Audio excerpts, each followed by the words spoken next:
Mountains do not kill people. They simply wait. On K2, the mountain does not need anger, storms, or violence. It only needs patience. It lets climbers believe they are in control, one step at a time until a single moment proves otherwise.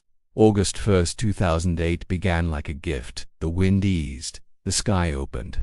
After weeks of frustration, the bottleneck looked passable. Radios crackled with optimism. Headlamps formed a thin line of light climbing into the dark. Above them, a wall of ice the size of a cathedral hung silently, as it had for decades.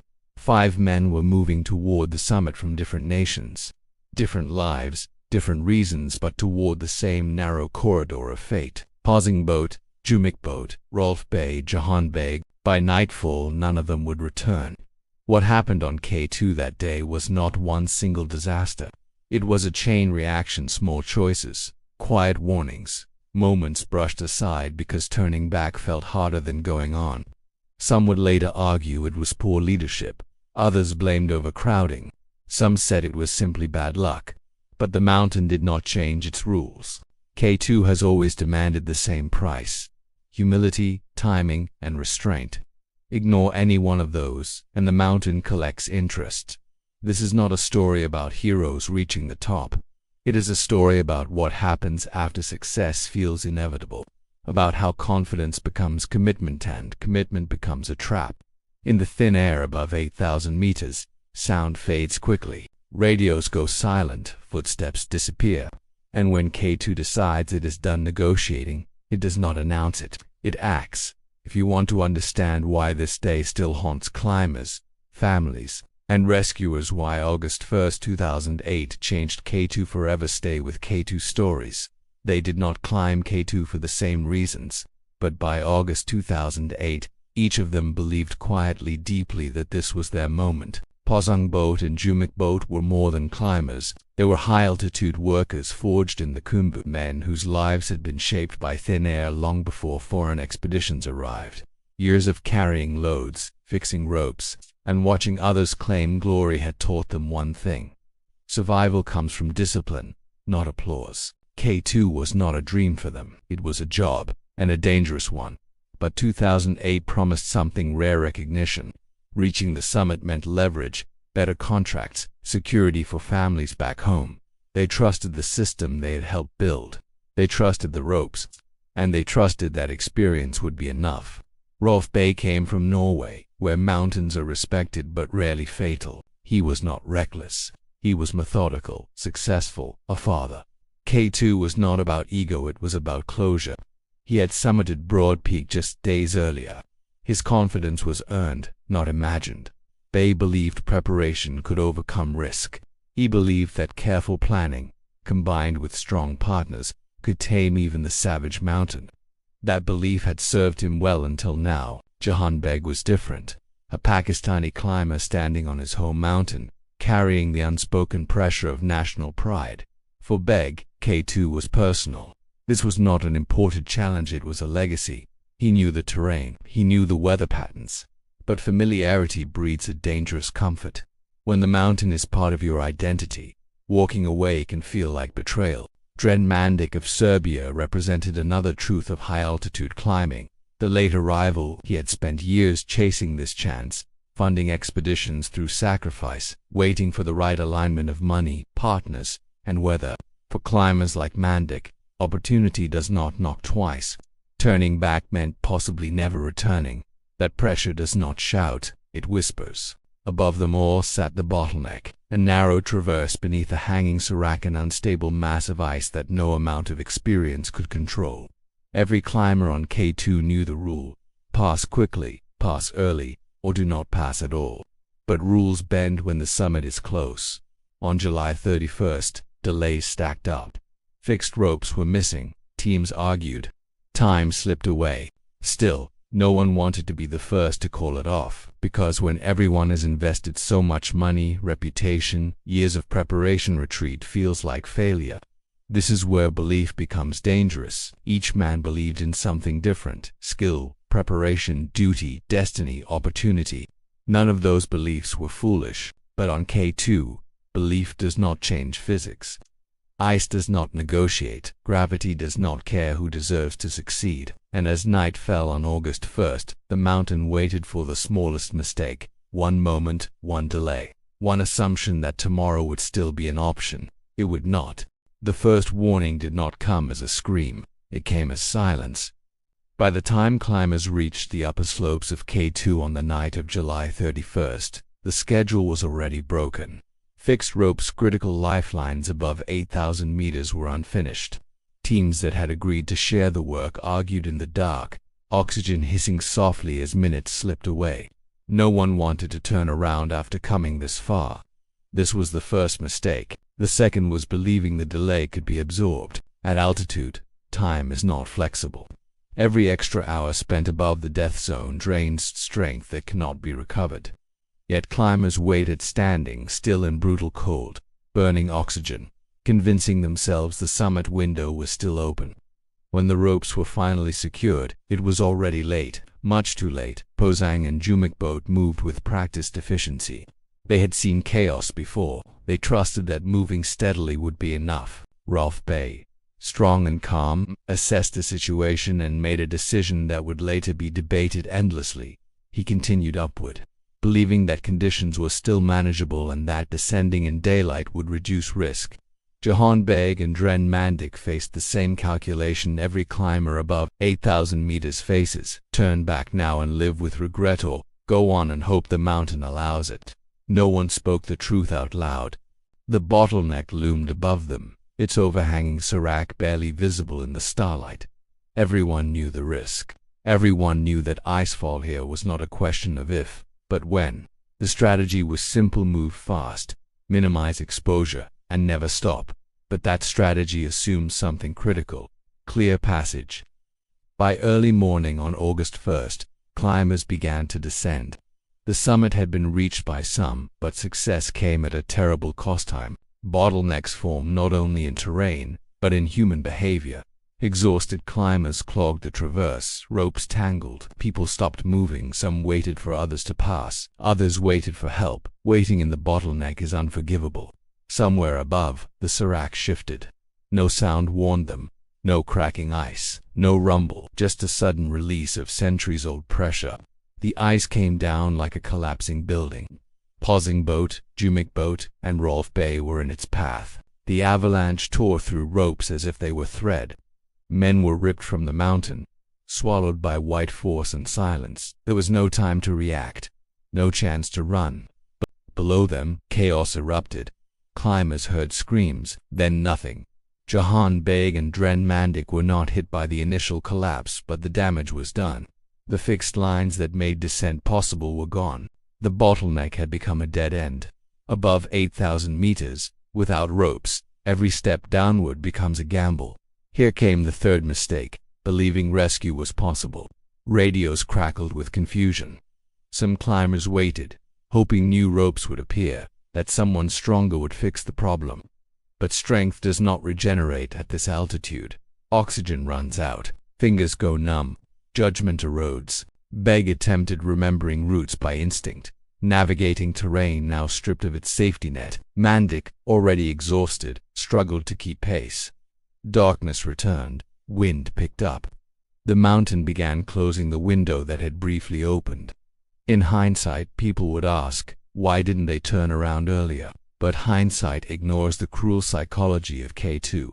When the summit is close, turning back feels like dying twice, and K2 knows this. The mountain does not rush climbers into mistakes. It lets them make one small reasonable decision and then charges interest. By the time Beg and Mandik began their final descent, the mountain had already decided how this story would end. After the ice fell, the mountain changed its tone. K2 did not roar anymore. It withdrew. Above the bottleneck there were no clear paths, only steep, broken slopes of snow and ice where fixed ropes had once guided hands and boots. What remained was exposure. Every movement required balance, strength, and clarity. 3 things that vanish quickly above 8,000 meters. Jahan Beg moved first. He knew these slopes better than most. Years on K2 had taught him how the mountain breathes, how wind scours certain faces while others load with unstable snow. But knowledge without tools is only memory. Without ropes, every downclimb forced him to choose between speed and caution. He chose caution. Time bled away. Below him, Mandik struggled to maintain rhythm. His movements were slower now, not dramatic, just delayed. A foot placed half a second too late. An ice axe planted with less force. These are not mistakes that look fatal when they happen. They only become fatal minutes later.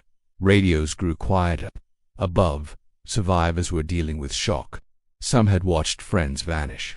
Others were too exhausted to speak. Calls for help went unanswered, not because no one cared, but because no one could respond. On K2, compassion does not create oxygen. Beg descended into thinning visibility. Clouds drifted across the face, flattening depth perception. The mountain erased contrast. Snow blended into sky. Down became uncertain. He paused to assess his line, and pausing at this altitude comes with a cost. This was not panic. This was depletion. Mandik reached a point where continuing downward felt as dangerous as stopping. His legs trembled, not violently, but persistently. The kind of tremor that tells the truth before the mind accepts it. He attempted to follow existing tracks, but they faded. Wind erased evidence quickly here. At some point, Beg slipped. Not a dramatic fall, just a loss of balance. He arrested himself, but the effort consumed what little strength remained. When he stood again, his movements were no longer precise. He was surviving now, not navigating. Mandik was behind him, or maybe above, or maybe already below. Distance on K2 is deceptive. 10 meters can feel unreachable. Night returned. With it came the final erosion, decision-making. Climbers do not suddenly give up. They slow, they simplify, they stop solving complex problems. Descending without ropes is a series of constant calculations. When the brain can no longer perform them, it defaults to stillness. Somewhere on that slope, Jahan Beg fell again. This time there was no recovery, no radio message, no witness. Higher up, Mandik disappeared into darkness and terrain that offered no margin for error. A misjudged step, a slab giving way, a silent fall into space. The mountain did not record it. It rarely does. By morning, K2 looked unchanged. The sky cleared, wind softened. The bottleneck stood empty beneath its broken serac. No sign remained of the chaos from hours earlier, only missing climbers and unanswered calls. Those who survived descended with hollow eyes. They spoke quietly. They avoided details. Some would later say they heard voices on the mountain that night. Others said nothing at all. Silence is how K2 ends its stories. Pausing boat, Jumik boat, Rolf Bay, Jahan Beg, Drenman. 5 men removed from the mountain, not by one mistake, but by a gradual collapse of margins. Time, strength, judgment, options, and the most unsettling truth was this: at no point did it feel out of control. That is what makes K2 different. It does not explode into disaster. It narrows choices until there are none left. In the days that followed, K2 refused to give answers. Search efforts were limited by reality. No helicopter could reach that altitude. No rescue team could safely climb back into the bottleneck. The mountain had closed the door, and it would not reopen for bodies or explanations. Fragments were all that remained. A torn rope fluttering where a lifeline had once been. A boot print leading nowhere. A radio call logged, unanswered, then cut short. The deaths of Pausing Boat, Jumik Boat, and Rolf Bay were confirmed quickly. The ice avalanche left little doubt. Their last position aligned with the collapse zone beneath the serac. It was sudden, merciless. Final. Jahan Beg and Dren Mandik were different. Their disappearances unsettled people. No avalanche path claimed them. No clear fall line explained them. They had survived the initial catastrophe only to vanish afterward. That detail haunted climbers more than the icefall itself. Some believed Beg tried to descend without ropes to avoid waiting. Others thought he followed an old line from memory, trusting familiarity over safety. A few suggested exhaustion pushed him to take a shortcut that never forgives mistakes. No proof exists. Only speculation layered on silence. Mandik's fate sparked even more debate. Was he already too depleted to make rational choices? Did he stop moving to conserve energy and never start again? Or did he fall while attempting to help someone else? Here's the uncomfortable truth: no one knows, and K2 does not clarify. In the aftermath, arguments erupted. Some blamed overcrowding and poor coordination between teams. Others accused leaders of pushing summit fever beyond reason. A few quietly questioned the ethics of climbing K2 at all, especially when success depends on Sherpas and high-altitude workers assuming the greatest risk. These debates matter, but they also distract because the mountain did not force anyone upward. Every man on K2 that night made decisions that were logical in isolation. Wait a little longer. Take one more step. Trust the rope. Trust the weather. Trust experience. The moral is not that they were careless. The moral is that margins on K2 are illusions. The mountain allows progress right up until it doesn't.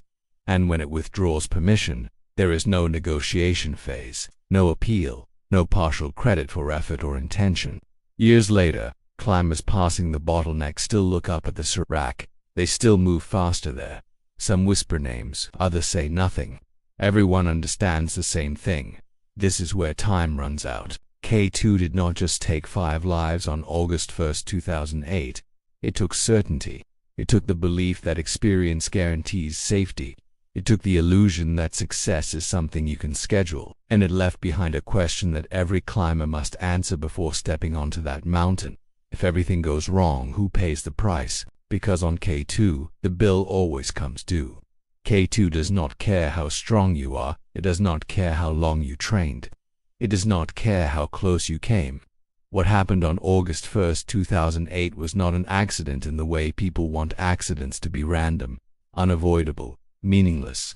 It was a reminder that on the world's most dangerous mountain, survival is not earned by desire or experience, but by restraint. 5 men stood inside the narrow margin where everything still seemed possible. Each of them believed they were making reasonable decisions. None of them were reckless. And yet K2 took all 5. That is the truth climbers struggle with. Because if failure only punished arrogance, the mountain would feel fair. But K2 punishes patience and confidence just as easily. It does not reward good intentions. It only enforces its rules quietly, without emotion. This is why these stories matter. Not to glorify tragedy, not to judge those who died, but to remember what the mountain demands and what it never gives back. Pasang Bot, Jumik Bot, Rolf Bay, Jahan Beg, Drenmandik. Their names remain on K2, carried by wind and ice, long after footprints disappear. If you want to understand the real cost of the world, as highest risks the decisions that look small until they become final. This is why K2 Stories exists. Because mountains do not kill people. They wait, and when the waiting ends, the lesson is permanent. If this story made you pause, reflect, or question what almost really means, subscribe to K2 Stories. More truths like this are waiting.